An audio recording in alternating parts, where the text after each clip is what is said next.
When a loved one passes away, they leave behind physical belongings, but sometimes they also leave behind a psychological itch.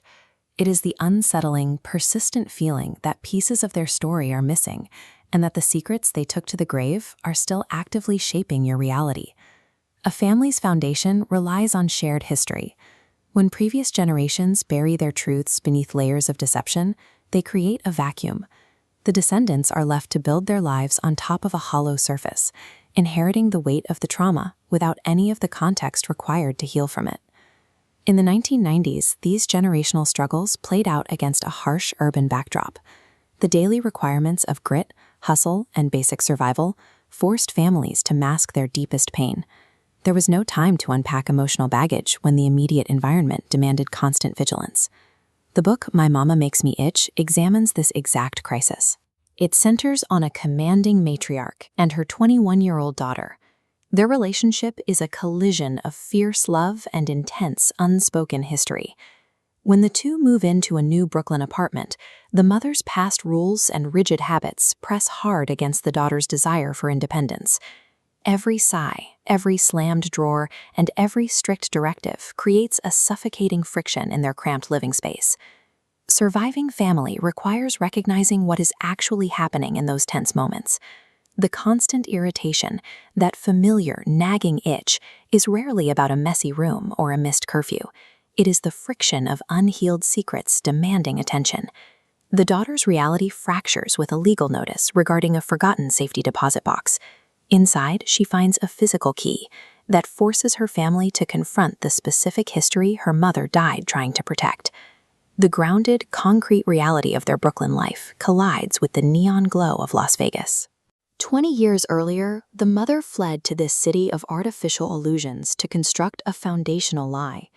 The mother orchestrated a shadowy ceremony at a local wedding chapel.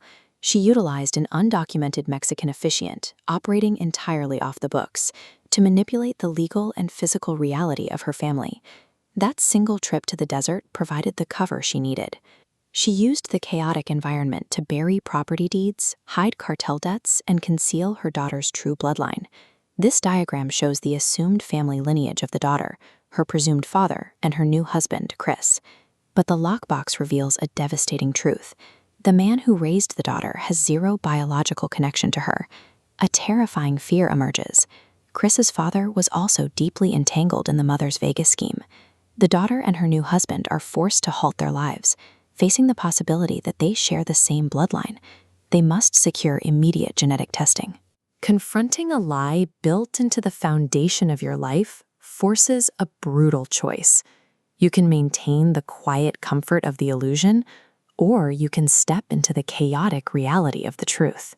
The family enters an agonizing waiting period. The daughter, her husband, and the man who raised her are trapped in the same house.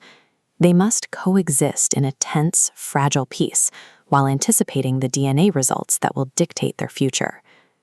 Desperate for answers, they attempt to track down the Mexican officiant. They search the records of ICE, Immigration and Customs Enforcement, the federal agency responsible for cross-border deportations. They find only dead ends and redacted transfer documents. The institutional records offer nothing, proving how marginalized histories are easily erased from the system. Finally, the DNA results arrive. The test disproves the incest, bringing a wave of relief to the couple. However, the identity of the biological father remains completely unknown. The mystery survives. True closure rarely requires acquiring every missing fact. For this family, closure arrives through a collective decision. They stop running from the missing pieces, choosing instead to face their inherited trauma together. Having survived a labyrinth of cartel debts, forged documents, and false identities, the characters slowly rebuild. They construct a family dynamic based entirely on trust and voluntary commitment, rather than biological obligation. This reflects the broader mission of 32n3 Presents.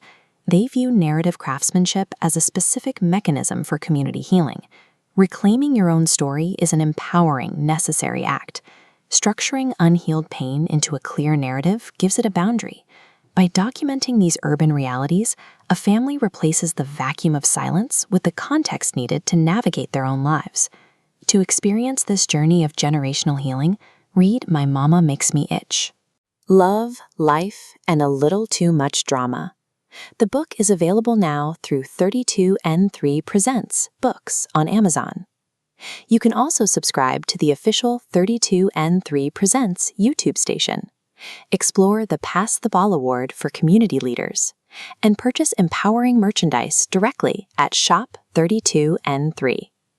Storytelling is culture, and culture dictates health. Ultimately, health is the only legacy that cannot be stolen, redacted, or buried in the desert.